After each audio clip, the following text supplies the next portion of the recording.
Maravilha. Pessoal, boa tarde, né? Então, a todos. Eu gostaria de agradecer o convite do nosso amigo Matheus. Isso.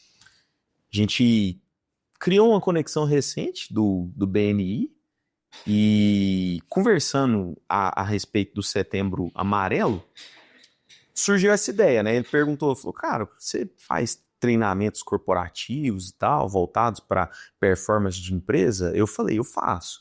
Eu gosto de levar muita questão da saúde mental na, na proposta, principalmente de setembro, mas eu também projeto, né? Projeto o que a gente vai ver aqui agora para empresas. Só que com o viés muito da gente olhar para o mês de setembro, né? Com esses casos de depressão, ansiedade que a gente está tendo no mundo hoje, principalmente a Organização Mundial de Saúde, a OMS, ela coloca essa linha muito expressiva, o crescimento dos casos de depressão e ansiedade no mundo como muito depressivo. E a gente sabe que é muito difícil ter um ambiente de trabalho de alta performance sem a gente ter a nossa saúde mental no lugar. Então eu trago muito esse treinamento aqui, essa capacitação, falei para o Matheus, como forma de ferramenta que a gente tenha, algo saúde mental hoje, né? Reconhecer quando a gente está um pouco fora nos nossos sentimentos cotidianos, é uma habilidade muito grande que a gente consegue ter para performar no nosso ambiente de trabalho, né? Aqui é um clima, eu acredito que aqui eu tinha conversado com o Matheus, é um clima bastante familiar, né? Tudo mais, isso é legal. Eu acho que isso, nos dias de hoje, isso favorece muito, principalmente porque as nossas proximidades, elas dentro de uma empresa, muitas vezes ela colabora para que a gente tenha um clima mais amistoso. Diferente, às vezes, de você controlar uma empresa, por exemplo, um departamento de 2.000 pessoas. Aí cada setor tem seus pontinhos ali para que a gente consiga costurar melhor essa questão. Eu vou só diminuir aqui, mas porque eu acho que eu não vou conseguir passar na setinha nesse modo. Só o número. Ah, perfeito, agora eu consegui. Aí, agora fui. Perfeito. Deixa eu só chegar. Ué, acho que tá tirando um pouquinho. O horizonte. Deixa eu tirar só um pouquinho aqui, pá. Aí, 67, perfeito, aqui eu consigo.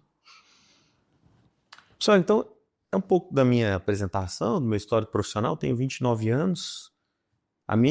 Os meus estudos acadêmicos, inicialmente, eu graduei na área de Direito, na área jurídica, que desde lá pelo quinto período de Direito eu já comecei a estudar muita coisa de psicologia por conta própria, né? Eu gostava muito, só que não quis interromper a faculdade no meio da faculdade, porque já era algo que eu já tinha começado.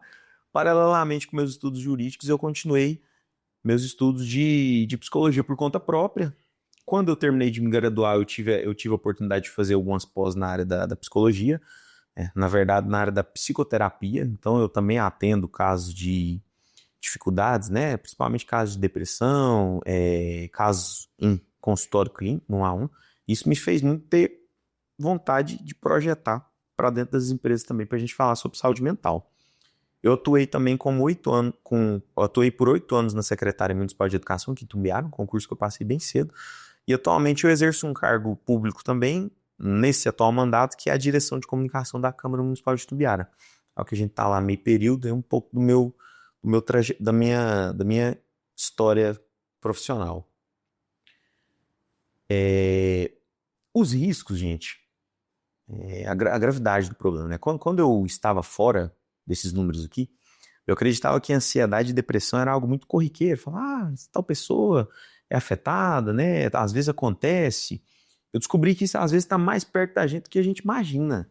Quando a gente começa a olhar dados, né, do que a OMS começa a soltar, principalmente 2021 para cá, se eu não me engano, foi período pós-pandemia, a ansiedade foi uma das que, meu Deus do céu, né? O fato das pessoas estarem em lockdown em casa e terem sido retiradas do seu convívio social corriqueiro, isso aí já contribuiu para que a curva de ansiedade crescesse absurdamente. E os níveis, consequentemente, de depressão e, infelizmente, os níveis de suicídio também, de autoextermínio, eles deram uma acentuada pós-pandemia, né? Então, os dados da OMS 2021, 2022, 2023 foi cada vez com um picozinho de acentuação. Então, né, dados da OMS, mais de 700 mil pessoas morrem por suicídio todos os anos no mundo. Então, se a gente for contabilizar, uma morte a cada 40 segundos, é muita coisa, né? Infelizmente, aqui em Itumbiara, esse mês eu já fiquei sabendo de 2 casos, e inclusive um era um cara que eu conhecia muito, né? Muito próximo da profissional da educação física, um cara que se olhava por ele e fala, você fazia academia com ele? Você olha assim e fala, cara, o cara... Mas justamente porque a depressão, ela é uma doença ainda muito silenciosa. E geralmente ela comete mais as pessoas introvertidas ou que não manifestam que estão doentes, né? Que geralmente a pessoa que ela manifesta através da sua da mudança do seu comportamento, essa pessoa ela até é um sinalzinho de alerta para que ela possa receber ajuda. Mas muitas vezes a depressão é uma doença silenciosa mesmo. A pessoa carrega ali, aí ela sai da sua casa, ela veste aquela roupagem ali, tá tudo bem, dá um sorriso, eventualmente por dentro, às vezes muitas vezes não sabe o que está acontecendo, né? Então a gente falar disso, né, sem tabu, é uma maneira muito forte da gente prevenir e até ajudar quem está ao nosso redor a performar melhor, a viver com mais saúde mental, né? Então, no Brasil, o número de suicídios cresceu 11% entre 2016 e 2021, isso é muito expressivo. A gente pegar 4, 5 anos e ter uma expressividade de um aumento de 10% é muita coisa, isso é muita coisa mesmo. Com maior incidência entre jovens. Transtornos como depressão e ansiedade afetam cerca de 15% dos trabalhadores brasileiros e são as principais causas de afastamento do trabalho. Então hoje, né, no Brasil, a gente perde muita performance, a empresa perde muita performance por vários casos decorrentes da dificuldade do trato da saúde mental do colaborador. Seja caso de burnout, né? Seja caso de ansiedade, seja relacionamentos fora do trabalho, que às vezes a pessoa é acometida, vícios, por exemplo, alcoolismo, que ele traz para dentro da empresa, ele acaba perdendo performance também, né? O trabalhador se afetando e afetando o seu ambiente corporativo junto, né? Então, quando a saúde mental é negligenciada, o rendimento, né, a nossa performance despenca. É imprescindível que a gente tenha uma certa melhora nos nossos relacionamentos, ou pelo menos a gente zele de todos aqueles relacionamentos que nós estamos ao redor, para que a gente possa performar melhor. Novamente, dados da OMS, né, estima-se que a depressão e a ansiedade causam um prejuízo global de $1 trilhão por ano. Então, é uma doença que realmente a pessoa ela não consegue performar no seu estágio, no seu máximo potencial de trabalho, né? E já tem empresas já que começam a ter olhos maiores para isso, que já representam um grande aumento na produtividade no ambiente de trabalho, porque começaram a implantar pequenos casos para entender, às vezes oferecer um suporte psicológico, às vezes oferecer alguns treinamentos, as CIPATs, né, as semanas de acidente do trabalho agora. Inclusive isso foi algo que a gente projetou bastante para empresas agora, porque as semanas do trabalho agora elas são obrigatórias a colocar a saúde mental junto. Então, além de falar de EPI, de segurança, em indústrias, em empresas mais para essa área de indústrias e que tem muito acidente de trabalho, não lembro, a NR1 acrescentou, se eu não me engano, né? Colocou junto o tema. Não, peraí, vamos falar de saúde mental junto, porque não é, né, tipo assim, não é só quedas de escada, acidentes em maquinários que estão, né, prejudicando a vida dos trabalhadores. A saúde mental também é algo muito que a gente vê hoje, né? Então, empresas que promovem bem-estar emocional têm equipes até 30% mais engajadas e 20% mais produtivas. Então, o pessoal já começou a olhar nisso com olhos de investimento. Por que não se falava disso tanto, né, pessoal, alguns tempos atrás? Na época dos nossos pais, por exemplo, né, os nossos pais, a geração dos nossos pais, avós, o ritmo de trabalho era outro e o acesso à tecnologia e a maneira que era consumida era outra. Hoje a tela, o excesso de tela, o ritmo desenfreado que nós temos muitas vezes com a tecnologia é algo que colabora diretamente. Nossa senhora, um dia desses eu estava fazendo porque a gente trabalha com rede social também, então invariavelmente meu contato com a tela acaba que é meu trabalho. Só que entre um trabalho e uma entretenimento é um limiar muito curto hoje que a gente tem. É tipo assim, tô usando o meu celular para trabalhar, tô usando o meu celular para entreter. Uma trocada de tela ali, uma trocada de aplicativo. Às vezes no computador também, do mesmo jeito. E aí eu comecei a monitorar alguns números no próprio Instagram. Ele tem lá, que muito provavelmente o Instagram foi obrigado a colocar aquilo lá. Ele não colocou aquilo ali de graça, não. Eu acredito que ele nem gostaria de ter aquela ferramenta das suas horas gastas no aplicativo. Eu tinha algo em torno de 30, 40 minutos de tela no meu perfil pessoal. É algo que eu acho aceitável, né? Na minha conta, ter algo entre 30 e 40 minutos de uso diário. Eu tava chegando a 2 horas, 2 horas e meia, 2 horas e 40. Falei, opa. Consequentemente, eu projetava isso nos meus hábitos no dia a dia, mais ansioso, dormindo, tipo assim, mais angustiado com certas coisas. A própria maneira que os aplicativos hoje, por exemplo, se vocês pegarem o Instagram, do Instagram para o TikTok, já é uma projeção de consumo de conteúdo muito diferente. TikTok ele é um aplicativo hoje que ele tem o que a gente chama de barra de rolagem infinita. Então, por exemplo, você pega o feed do Instagram, hoje, pelo menos quando você acessa o perfil de uma pessoa, você tem um limite de publicação que você alcança. O TikTok, dependendo, você rola ali para cima, você fica o dia inteiro, né? Por quê? Porque as redes sociais, elas lucram no sistema capitalista, evidentemente, que a gente vive. As redes sociais, elas lucram com quanto mais tempo de exibição elas te jogam no rosto. Porque é mais propaganda passando, mais empresas pagando para ela. Então, de uma forma disfuncional, os criadores das redes sociais, eles não estão muito preocupados diretamente com a nossa saúde mental. Eles ficam preocupados algumas vezes quando vem alguma imposição, né, de algum órgão fiscalizador colocando para eles que algumas medidas que eles têm que colocar, né? O Zuckerberg está sempre adotando medidas que muitas vezes vêm de sanções do Senado norte-americano. Então, quando a galera do Congresso norte-americano chega e fala, ó, vocês são obrigados a fazer isso, vocês são donos da ferramenta, logo vocês têm que oferecer um suporte também. Vocês têm que oferecer também um suporte para que as pessoas não morram utilizando essa ferramenta. Então, esse cenário que eu trago é algo muito, muito sério, porque, como eu falava antes, a geração dos nossos pais e tudo mais, a geração que trabalhou sem esse contato, a produtividade era outra. As pessoas não tinham mais aquela aflição assim, nossa, você conversar com outra pessoa, você mandava um telegrama, mandava uma carta, depois chegaram as linhas telefônicas, a comunicação ainda não era todo mundo que tinha uma linha telefônica e tudo mais, hoje em dia é tudo instantâneo. A gente vive naquela era do agora, se não for agora, já não serve, né? Então, essas mudanças também refletiram muito no jeito que a gente vive em sociedade hoje, né? Então, ainda existe muito preconceito em torno da saúde mental.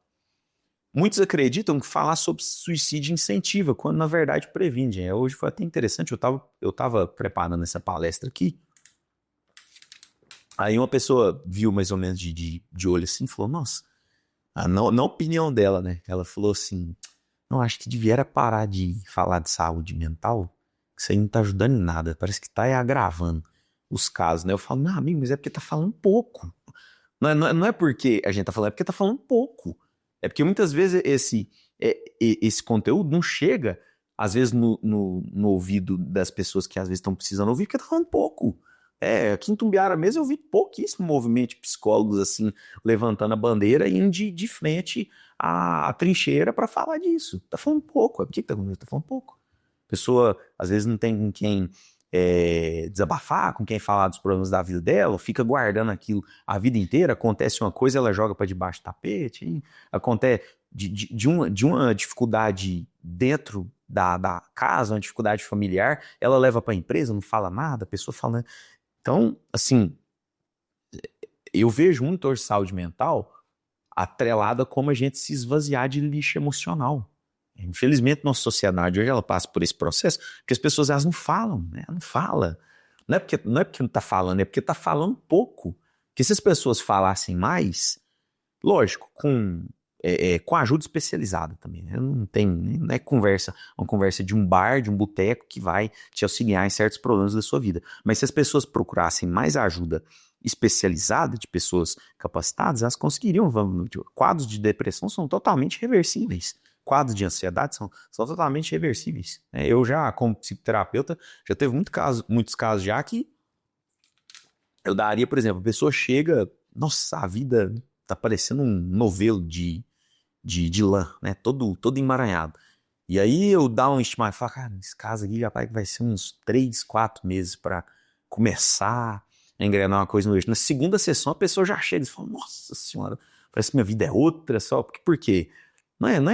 Tecnicamente não é só falando que o mérito é meu, não é porque a pessoa chega, tem a capacidade de fazer isso, jogar para fora o lixo mental que tá angustiando ela, sabe?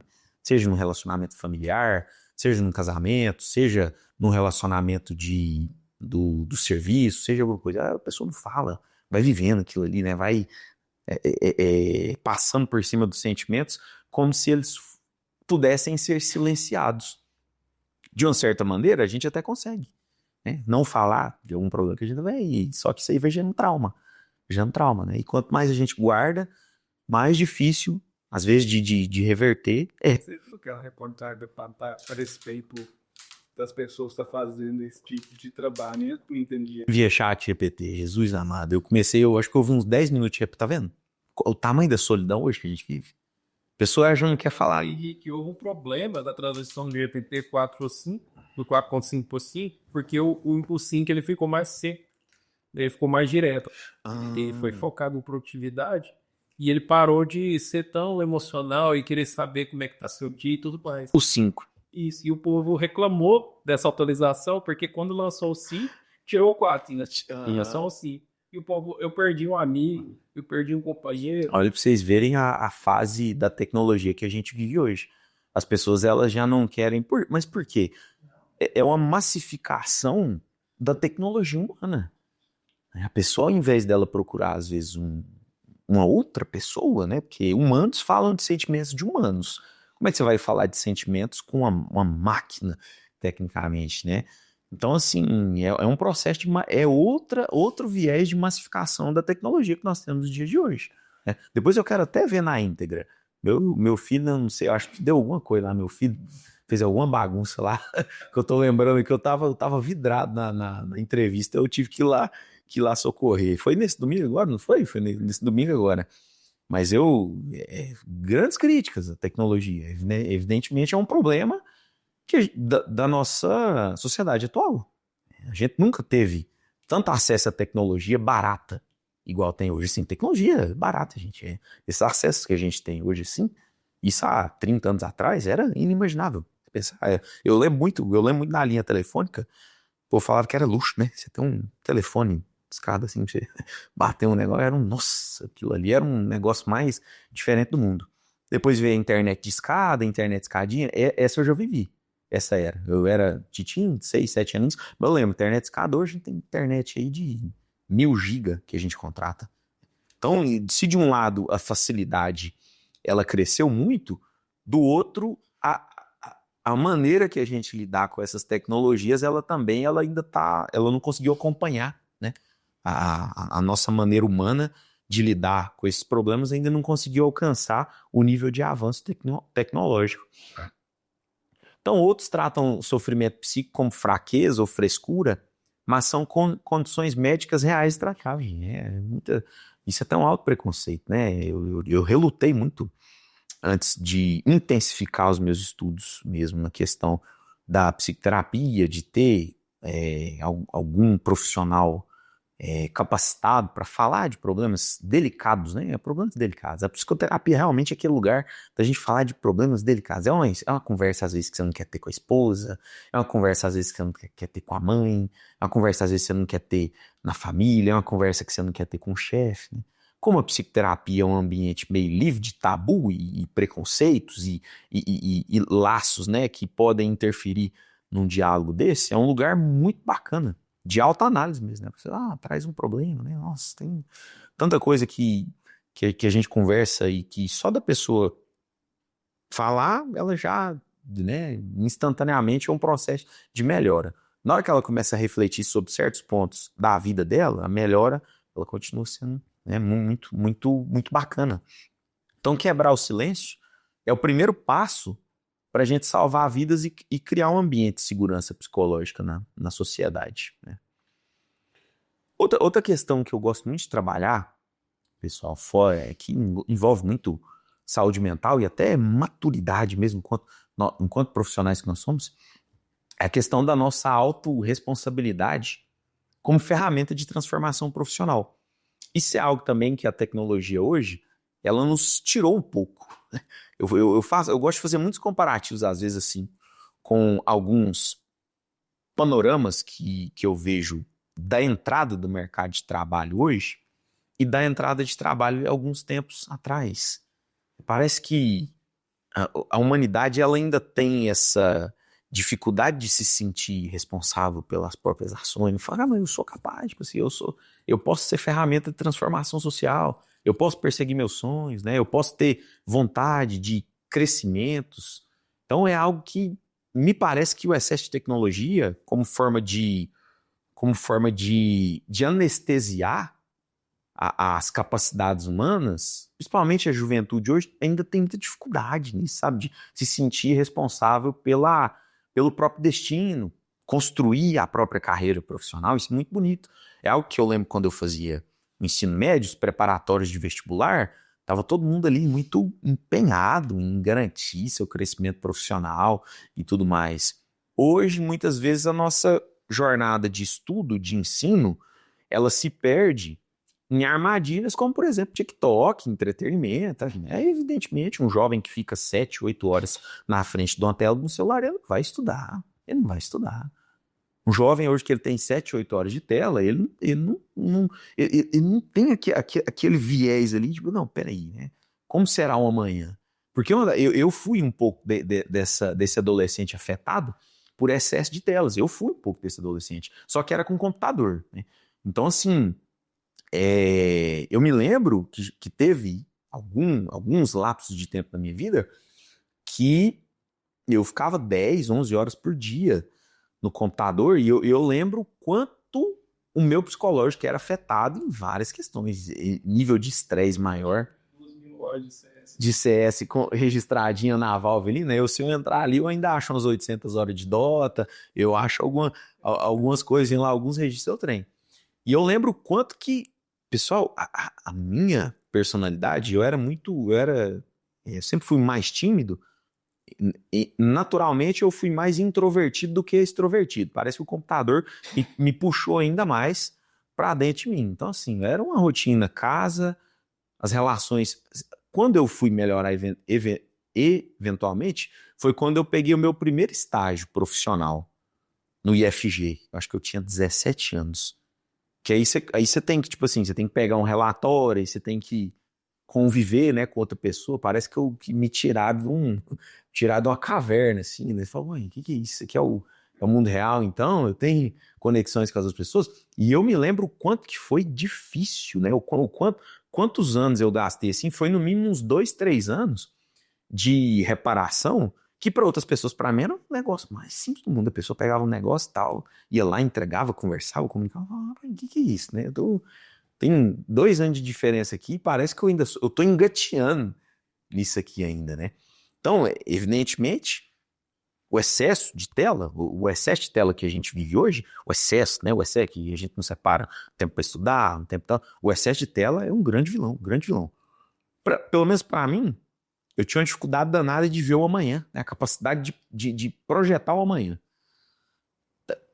Talvez é algo é algo mais complexo da gente ver quando a gente é mais jovem, mas hoje eu falo, rapaz, nossa senhora, a vida adulta é recheada, é recheada de hoje. Se eu tiver 40 minutos na frente do computador para ter algum lazer, eu já não quero, porque eu tô cansado. Aí meu lazer é off-tela, na hora que meu descanso já é, como se diz, já é longe das telas, né? Eu já quero estar com meu filho, eu quero estar fazendo qualquer coisa que não seja estar na frente de uma tela, né? São fases, eventualmente, mas a gente tem que tomar muito cuidado com isso também, né? São armadilhas.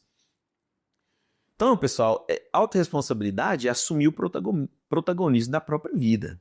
Eu fui... o ensino médio e, consequentemente, a faculdade foi me levando a entender esses níveis também. Peraí, né? Chega uma hora que parece que não é só minha mãe, meu pai, né? Eu tenho que dar alguns saltos aqui que não depende mais só de ficar culpando pai e mãe, né? Falar, meu pai escolheu uma coisa, minha mãe escolheu outra, agora é eu, o que eu quero, né? O que eu, Arthur, enquanto eu quero? Tanto é que, geralmente, o começo da vida acadêmica do jovem, a minha, pelo menos, foi toda tergiversada. Eu acabei o ensino médio, eu passei em 3 faculdades diferentes. Não sabia exatamente o que eu queria fazer. Passei em nutrição na UFO, passei em engenharia elétrica no IFG, passei em direito na Unifasc. Então, assim, foi um mix de...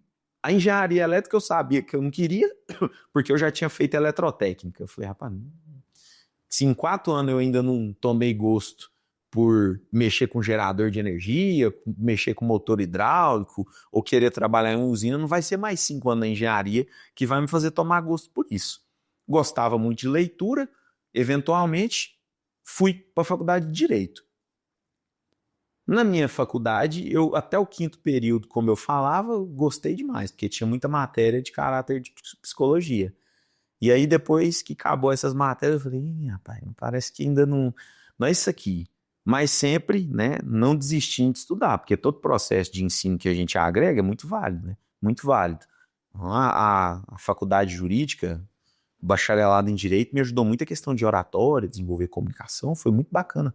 Mesmo que eu tenha frustrado minha família, né, quando eu cheguei e falei que eu não queria advogar, todo mundo falou, não acredito. Aí você fez o bacharel, você fez 5 anos de advocacia, mas você não vai advogar? Né? Mesmo que eu tenha frustrado minha família, hoje eu me considero muito realizado no que eu faço, porque eu nunca parei. Às vezes até aquele... Sabe, quando você tá cansado de comer, você ainda coloca, mas pera, cabe mais um pouquinho aqui. Porque eu sempre tive muito isso. Cara, gostando ou não, minha responsabilidade. Lá na frente, talvez isso eu consiga fazer sentido, mas nunca parar, né? Nunca falar, parar, não. É algo que na minha vida fez muito sentido, né?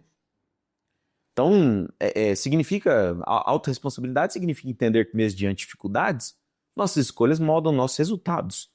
Como afirma Stephen Covey, somos responsáveis por nossas escolhas, não pelas circunstâncias. Que é muito forte. É uma frase muito, muito bacana, que eu vejo que ela deveria ser até mais difundida, porque a gente resgata para nós a capacidade que a gente tem de escolher, né? O que eu quero? O que eu quero fazer? Desde que eu seja dedicado naquilo.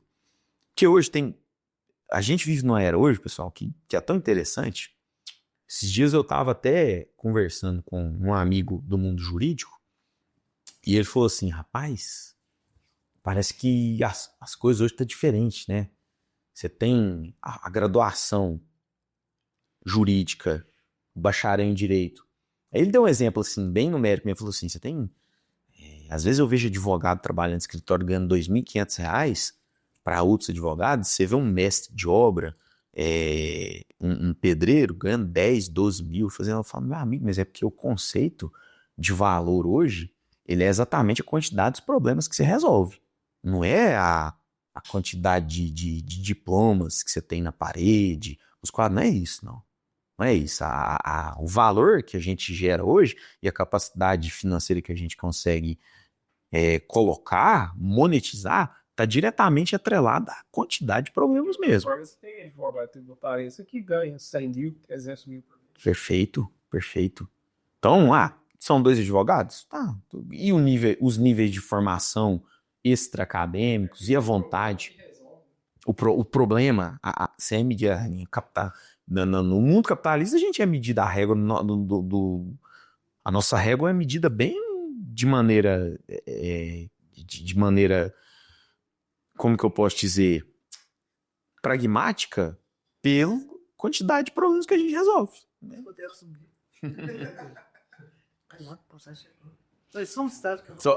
Pode ficar à vontade. Então, pessoal, em vez de pensamentos como, por exemplo, né? O chefe não ajuda, a equipe não colabora, o que eu posso fazer para entregar mesmo assim? Isso é algo que eu me perguntei bastante, né? Cara, se eu estou no ambiente para entregar performance, eu posso conseguir contornar algumas coisas que estão dentro de mim para que eu possa, né, fazer uma entrega mais efetiva. E é um engano a gente achar que nós não somos percebidos na sociedade por fazer isso. Nós somos muito percebidos. Eu falo, nossa, pessoa hoje que trabalha bem, que entrega performance, parece que ela tem uma estrelinha pingando em cima dela, assim, ó. Onde a pessoa vai, o que ela entrega eventualmente, você tem uma pessoa diferente. Parece que faz as coisas com vontade de resolver o problema, sabe? Eu quero resolver o problema. Eu não quero vir pelo menos falando, eu não quero chegar num serviço e bater o ponto lá, aí dá 8 horas da manhã, né? Aí volta lá, bate o ponto de novo, meio-dia. Aí entra de novo, 1 hora. Aí entra de novo, 18 horas. Rapaz, né? Nesse intervalo de tempo, das 8 ao meio-dia, das 3 às 18, nossa senhora, tem 50 estilos de vida diferentes que a gente pode ter. Eu tava até comentando com o John, assim, falou, cara, eu consigo transformar, às vezes, 30 minutos de ócio em tanta coisa, tanta coisa que eu trago de positivo para os meus 30 minutos de ócio, que enquanto às vezes alguém tá ali vidrado no TikTok, eu já pesquisei um negócio que eu precisava, já respondi o cliente da produtora, que também o celular fica comigo. Então, em meia horinha que eu tenho, é meia hora de performance máxima. Aí, muitas vezes diferente, né? E eu consigo ver registro das pessoas, a gente chega lá, tá, bate ponta, 4 horas do celular, volta, bate ponto de novo. Quando a gente pega os 365 dias do ano, nossa senhora, eu falo assim, gente, tem muitas horas invisíveis que cabem dentro desses 365 dias. Muitas maneiras diferentes da gente tratar esses 365 dias, né? E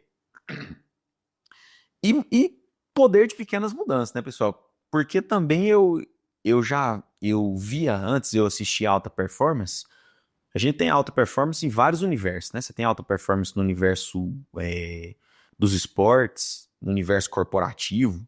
Você tem várias áreas. No universo da música, você tem várias áreas que tem pessoas que despontam, né? Que vão à frente umas das outras.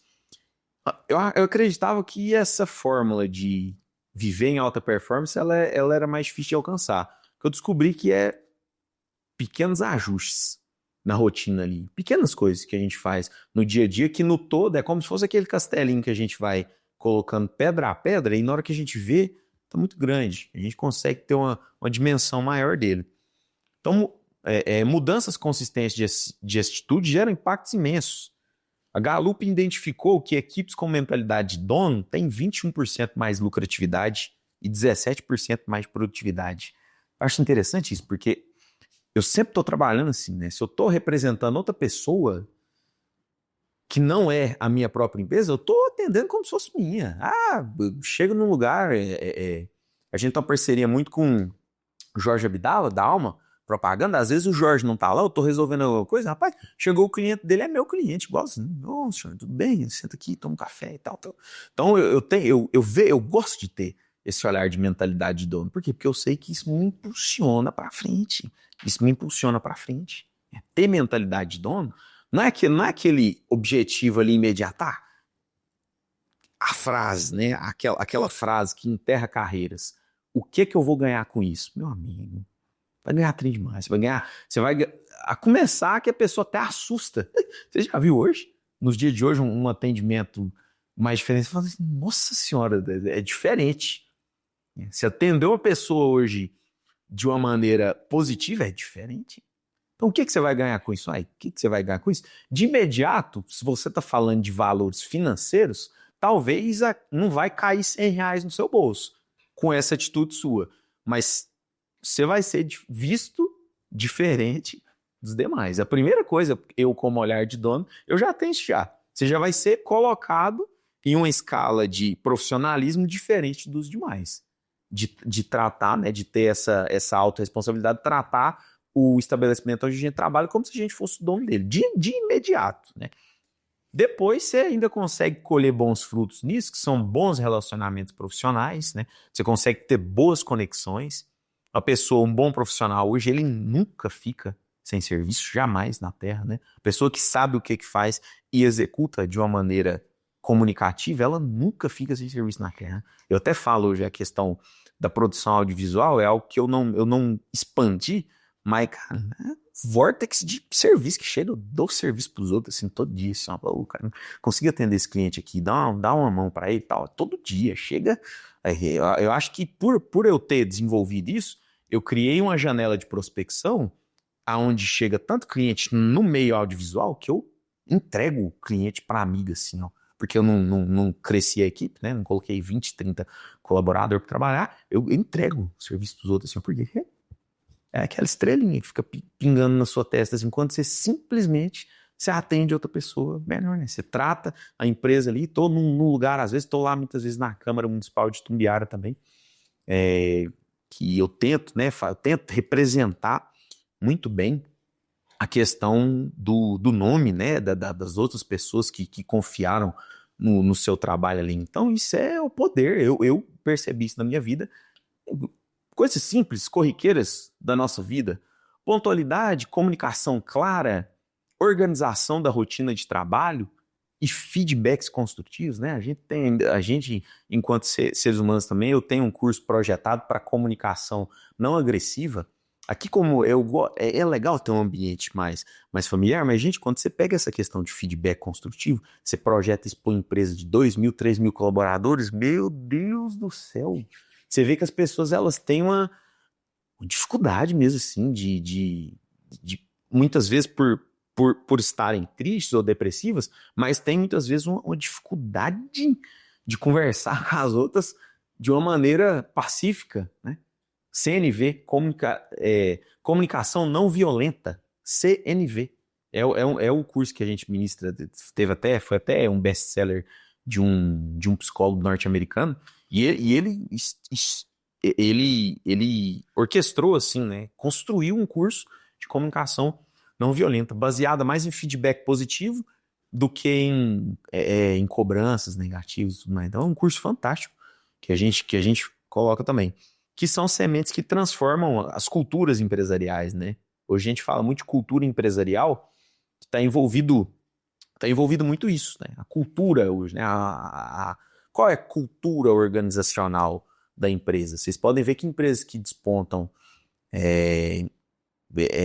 principalmente, eu gosto de falar desse nome, porque, cara, nossa, é muito difícil você olhar de ponto de vista do comportamento humano, você segurar uma empresa hoje com 2.000 pessoas, culturas diferentes, meu Deus do céu, é um trabalho, assim, absurdo, é um trabalho que chega a ser assustador o nível dele, né?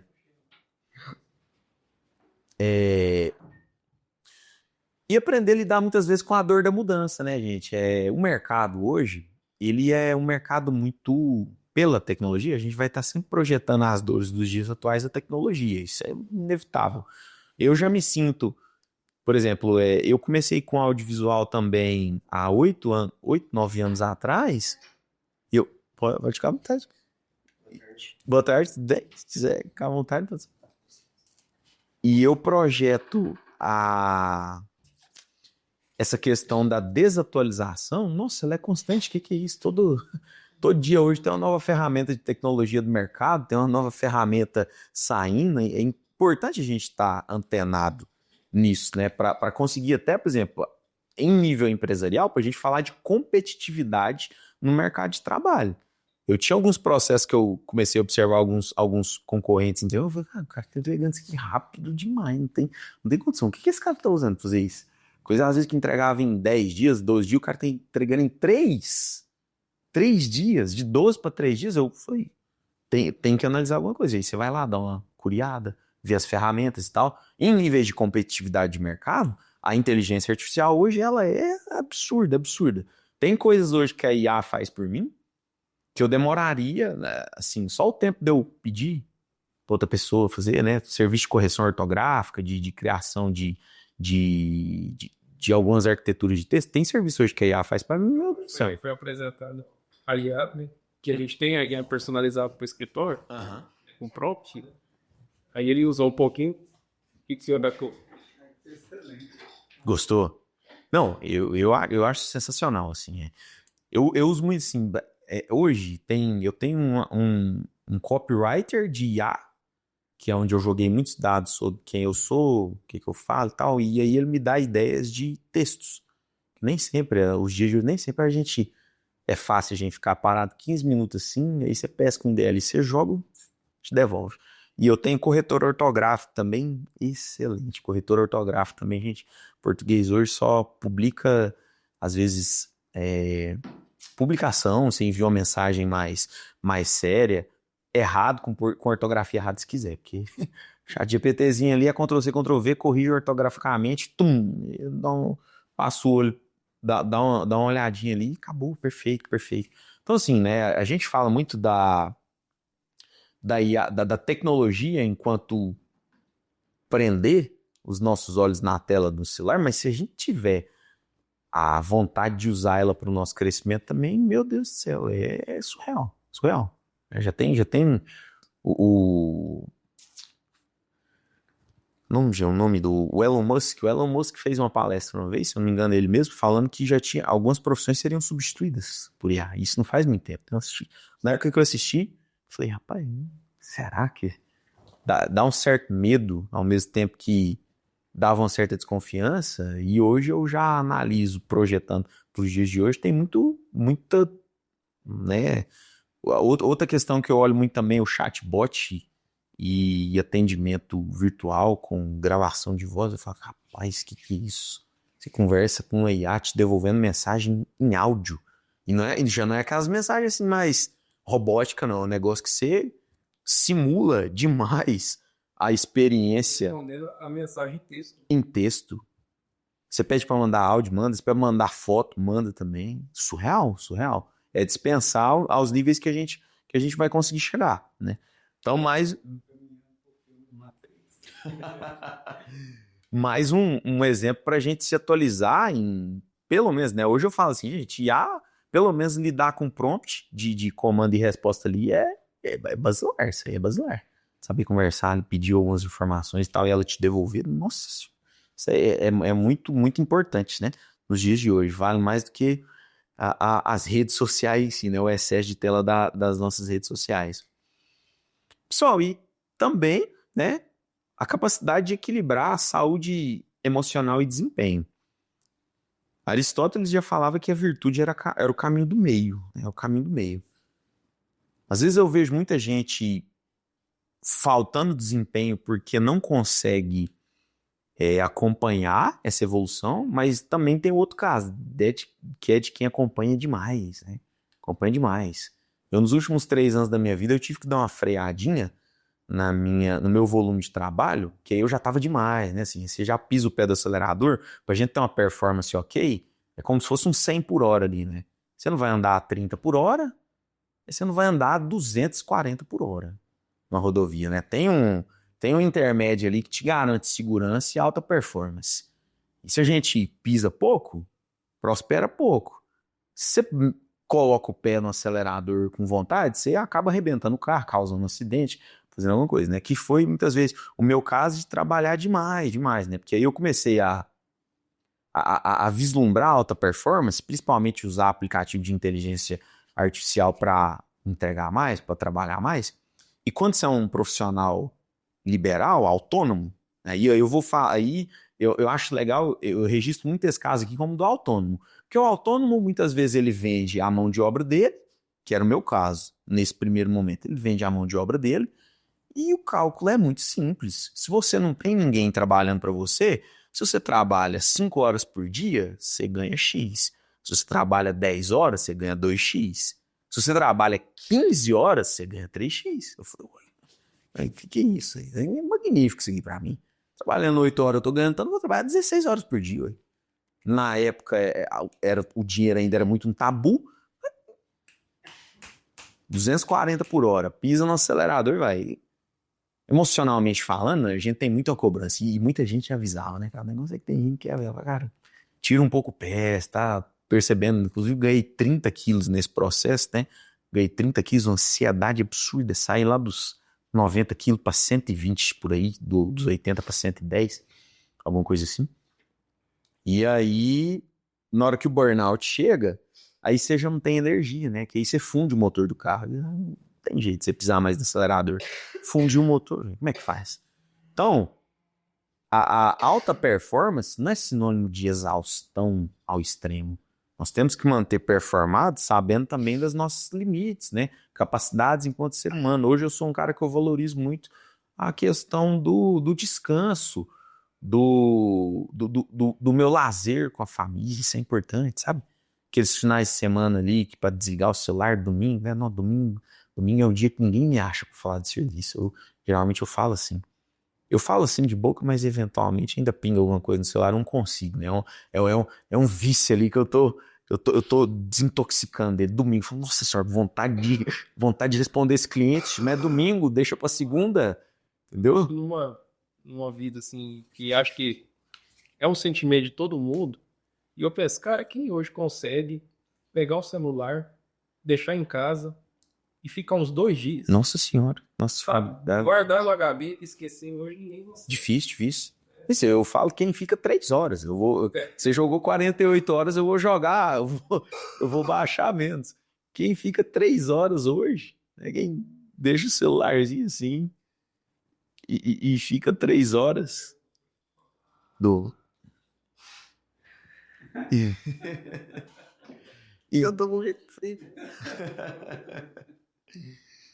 Então, pessoal, alta performance não é também sinônimo de exaustão. A Organização Mundial da Saúde reconheceu o burnout como um fenômeno ocupacional em 2022. Isso aqui é triste.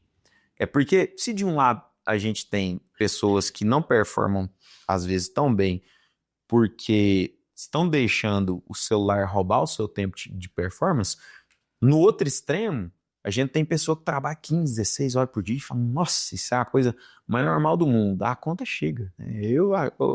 Eu desafiei um pouco essas questões e eu vi que é complicado isso também. É algo difícil da gente lidar. No Brasil, 72% dos profissionais relatam sintomas de estresse crônico. Produtividade sem autocuidado vira desgaste, não resultado. A mente precisa estar preservada para criar, decidir e liderar. Hoje é algo que eu tenho, né, que eu não tinha antes. Atividade física é parte do meu trabalho. 40 minutos no esteira, 50 minutos em uma esteira, em uma atividade física, é parte do meu trabalho. Né? A pessoa fala, Arthur, mas você vai, cara, é meu trabalho, eu preciso cuidar. Porque se eu não tiver isso aqui, eu não aguento a labuta de 10 horas do outro dia. É parte do meu trabalho. Não é luxo, não é lazer, não a gente tem muito esse negócio de colocar atividade física como lazer, né? Eu preciso ter 50 minutos por dia. Nem que seja para eu levantar peso, pular corda, andar numa esteira, fazer uma caminhada, pedalar de bicicleta. E tem atividade física, tem para tudo que é gosto, né? Tem beach tennis, vôlei, futebol, tem tudo que é tipo de atividade física, ser qual lazer. Eu gosto daqueles que dependem só de mim, porque é só literalmente eu colocar um tênis e colocar um short, acabou. O que eu preciso, né? Com esteira em casa, eu já comprei uma esteira em casa, eu falei, rapaz, não tem desculpa não tem jeito. É eu tirar o meu sapato, colocar um tênis e colocar um short, acabou, já é 5 minutos. Que às vezes eu tinha muito aquele, eu vou pra academia, aí eu fico lá, aí eu volto, tal. Então, assim, em casa foi difícil, mas hoje eu consigo ter né? E com a mentalidade que não é regalia, não é luxo, nada disso, é parte da carga horária minha de trabalho para que eu possa estar bem no outro dia, né? Tem estudos aí, não é minha área tecnicamente de formação, mas já tem estudos científicos comprovados. Atividade física diária regula hormônio e contribui para a redução de ansiedade e depressão. Regula todos os hormônios possíveis. Dopamina, serotonina, a questão do cortisol, que é o hormônio do estresse, né? Uma pessoa que ela está muito agitada, trabalha em ambiente de trabalho muito com muita pressão, né? Muita cobrança, às vezes muito número, muita exigência mental. Essa pessoa ela tem um nível de cortisol dela elevado. Onde você vai reparar isso? Na atividade física. Que você, né? A dopamina e a serotonina elas entram como hormônios reguladores do humor, cortisol abaixa, tecnicamente você vive mais zen, menos estressado. Nossa senhora, nessa época que eu trabalhava 15 horas por dia, 16 horas por dia, sem praticar atividade física, meu Deus do céu, me parece que minha paciência era o copo tava sempre cheio assim, né? Caiu uma gota, o negócio derramava, menino. Não tem jeito. Hein? Você tá em estado de estresse constante, você não descansa nunca. Taxa de cortisol batendo assim, lá nas alturas. É porque eu não fui no médico. Eu falei, rapaz, você vai morrer do coração, bicho. Você continuar desse jeito, eu não sei qual que é seu objetivo de vida, mas se for curtir seus filhos até uns 60, 80 anos, você não vai conseguir, não. No meio do caminho, você funde o motor. E aí eu comecei, né, a ter mais eu com isso. Então, paralelamente, né, a atividade física, você abaixando o cortisol, você também eleva os seus níveis de melatonina, ajuda a dormir melhor. Então, eu sou um defensor da atividade física, gente. Não pode ser luxo, tem que ser ferramenta de alta performance mesmo e de cuidar de si, né? E pra gente encerrar, pessoal, a questão dos compromissos coletivos com o nosso crescimento. É muito legal o jeito que eu vejo empreendedores hoje, respeito muito a cultura de alguns empresários que trazem para dentro da empresa a empresa como extensão familiar. Aqui eu acredito que seja até mais fácil a gente falar disso, da empresa como uma extensão da nossa família. Eu enquanto empreendedor hoje também, eu sempre prezo por um time que a gente se respeite e se queira bem.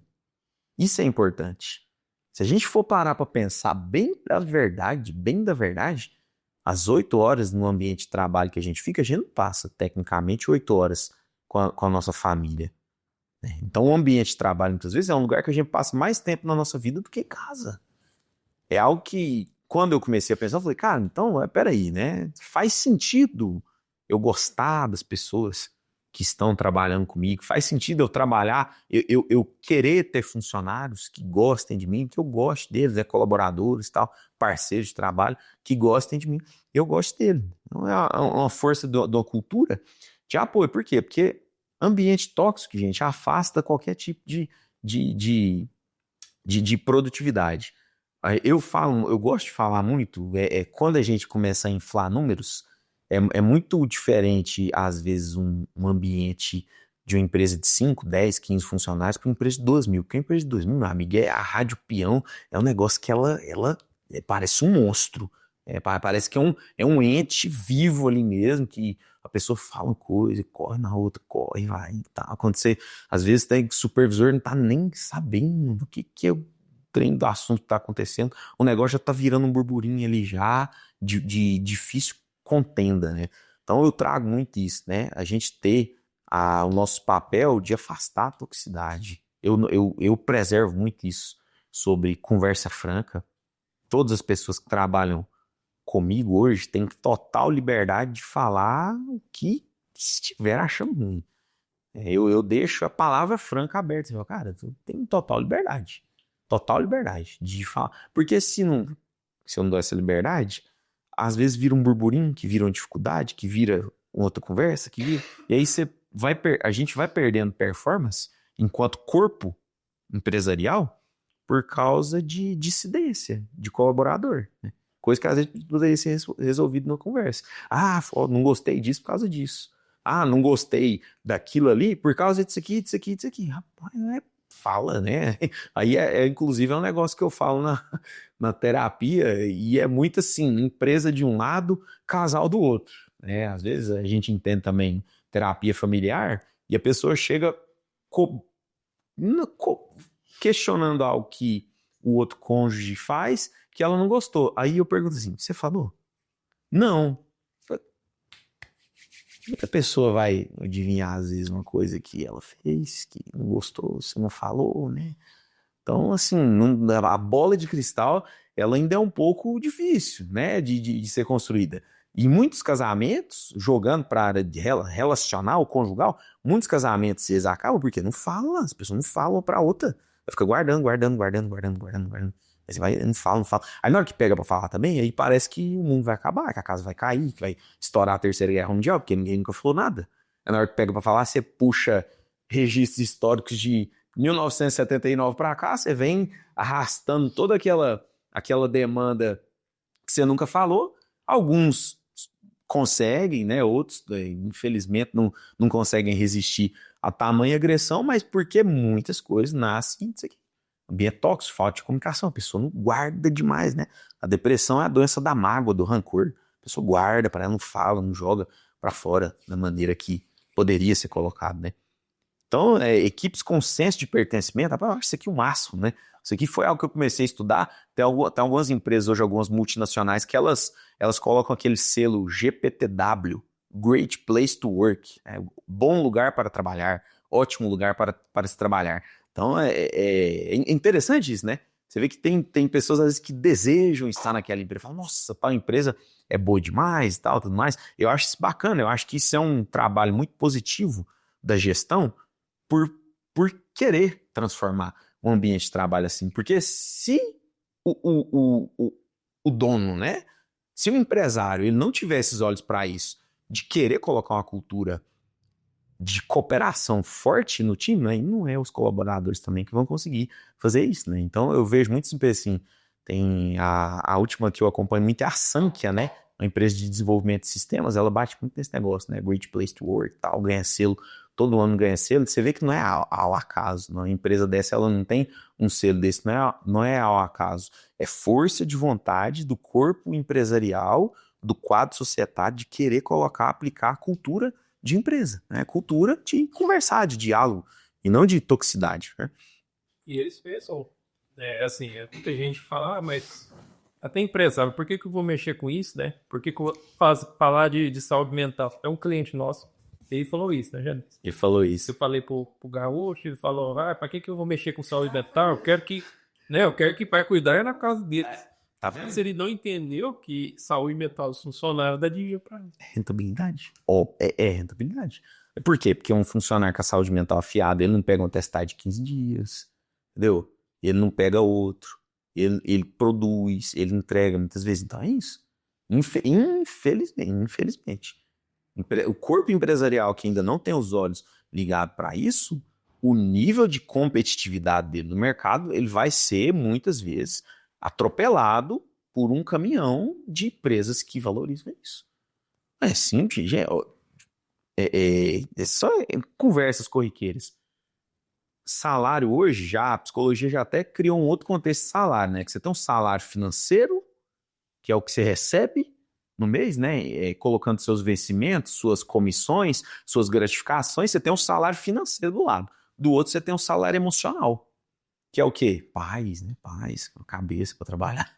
Um ambiente que o chefe dá um feedback, não seja chamando a mão na mesa e gritando com as outras pessoas, né? Aí, a pessoa ela é um colaborador que ela visa eu, né? Enquanto trabalhador, a conta é simples. Eu fazia um cálculo lá. Você ganha 3 mil numa empresa que te dá um salário financeiro de 3 mil e um salário emocional de sossego, ou você quer R$4.500 numa empresa que te dá esse salário e que você não tem salário. Meu Deus me livre, eu prefiro muitas vezes ganhar parcamente menos para que minha cabeça tenha tempo e sossego para pensar, né, em outras coisas. O que envolve aí? Envolve vários fatores. Gestão, envolve feedback, né, envolve motivação, né, envolve acompanhamento, sensação de pertencimento, da gente se sentir pertencente ao lugar que a gente está, né? Tem mais engajamento e retenção, até 44% maior. Você reduz o nível de rotatividade. Tem empresa hoje, né? Eu também sou amigo do Vinícius da RH Contar, a gente direto troca ideia e fala, rapaz, tem empresa que você manda, o cara não fica de jeito nenhum. E o empresário acha que o problema é só as pessoas do mercado. Mas, meu amigo, se você não tiver um corpo organizacional ali preparado para receber pessoas, ninguém vai ficar, não vai ser a empresa de RH de contabilidade que vai resolver, vai colocar a mão no seu negócio assim, vai fazer uma magia, não tem jeito, né? E a rotatividade vai ser imensa mesmo. Aí você pega, treina, começa a capacitar, fica 2 meses, o cara sai, pega, né? Capacitar 2 meses, a pessoa sai. Então isso, né, parafraseando o rapaz que você atendeu, aí, não me parece que isso é algo gratificante, né? É um pagamento que a gente tem também na nossa empresa, né? Mais alta performance. O apoio mútuo constrói confiança e reduz conflitos, tornando o trabalho mais leve e eficiente para todos. E um pacto de evolução conjunta, né, pessoal? Porque a empresa, eu hoje, né, eu assumo, eu estou chegando nos meus 30 anos, a empresa hoje não é só uma fonte de renda, não pode ser, né? Tem que ser um espaço de desenvolvimento humano, um espaço para a gente desenvolver as nossas capacidades enquanto seres humanos. Quando eu entendi que o meu serviço ele também era para mim desenvolver enquanto pessoa, né, enquanto potencial humano, eu comecei a levar minhas relações com mais respeito. Porque às vezes você sai de um lugar, você sai de portas abertas, você leva conexões, né? Você leva conexões para os seus outros ambientes de trabalho. Depois dos meus 22 anos, por aí, nunca mais saí brigado de um lugar, nunca mais. Era um negócio assim, era uma despedida, eventualmente, de algo que eu me preparava para, geralmente, sempre para voos maiores, e nunca saí brigado, né? Contenda, conflito no lugar. Saí com as portas abertas. Por quê? Porque o mundo, ele é receptível, né? O mundo, ele é receptível a quem trabalha pensando em construção de relacionamentos, né? Não só, vou chegar naquela empresa ali, vou ganhar minha renda ali e tudo mais, né? Então, a empresa ela não pode ser só uma fonte de renda se a gente quiser crescer enquanto profissionais, né? Tem que ser também um território de desenvolvimento humano.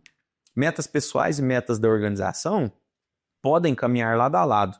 Quando a empresa investe nas pessoas e as pessoas investem na empresa, todos ganham. Pessoal, é um pouco do que eu queria trazer hoje, né? Um treinamento aí envolvendo muito corporativismo e saúde mental também, porque hoje não tem jeito mais, né? Hoje eu não consigo ver performance estatísticas nas nossas empresas sem analisar a nossa saúde mental. Por mais difícil que isso possa parecer, para mim hoje abriu muito, para mim hoje é algo muito claro. Se todos nós, tipo assim, o sucesso da empresa depende exclusivamente da individualidade da saúde mental de cada um de nós e trazer também o feedback de pedir ajuda quando necessário. Muitas vezes na minha vida eu enfrentei alguns problemas de caráter existencial, filosófico, vocacional também, né? Até conseguir encontrar o que era a minha vocação de trabalho, eu demorei um certo tempo. E no meio disso tudo eu queria resolver sozinho, né? Eu já fui mais aquele tipo de cara ali, mas não vou pedir ajuda não, tá tudo bem, não preciso não e tal. E analisando algumas trajetórias do meu eu do passado, projetando para o futuro, rapaz, se eu tivesse levantado a mão assim, em certos momentos, eu teria aliviado muitos processos que foram dolorosos de crescimento, mas talvez eu teria conseguido traçar alguns caminhos mais retos, né? Não teria dado tantas voltas e tudo mais. Então, você fica aqui a minha fala, né? Às vezes você tá passando por um momento de dificuldade, cara, procura ajuda especializada, sabe? A área da psicologia hoje é uma área que, é lógico, procura um profissional capacitado, mais, seja um psicólogo, um psicoterapeuta, dependendo da questão do caso também. Às vezes, até se for um caso que está atrapalhando a sua vida ali, até um psiquiatra, né? Diferente do que a gente pensa que o psiquiatra ele atende só o louco e tal. Não, o psiquiatra ele atua em casos onde você perde muitas vezes a funcionalidade da sua rotina.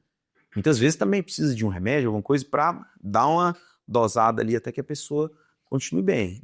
A maior parte das vezes, uma psicoterapia resolve, que é o quê? A capacidade de você falar do que está te incomodando, né? Em vez da gente guardar só pra gente e vir, às vezes, pro mercado de trabalho assim, angustiado, com o coração aflito, 40 minutos por dia. Contra alguém que você tenha confiança, é importante, né? A personalidade do psicoterapeuta, você achar alguém para você falar dos seus problemas, ela é extremamente necessária, porque senão você não consegue, né, jogar para fora aquilo que você está sentindo. E é uma recomendação que eu deixo para você, eu gostaria de agradecer, acho que foi muito produtivo. Se vocês tiverem alguma pergunta também, alguma dúvida pra gente fazer nesse momento aqui, tá bom? De toda maneira, eu fico à disposição. Matheus tem meu número também. Se vocês precisarem, se vocês conhecerem pessoas que porventura possam precisar desse auxílio psicoterapêutico, eu fico à disposição, tá bom? E, né, deixo o meu contato novamente à disposição. Se vocês souberem realmente, às vezes, pessoas, vocês, nos nossos olhos, eles mapeiam muito, né? Às vezes tem casos na sociedade de pessoas que estão precisando de algum auxílio desse tipo, a gente fica à disposição, tá bom? Valeu, valeu. Muito bem, né?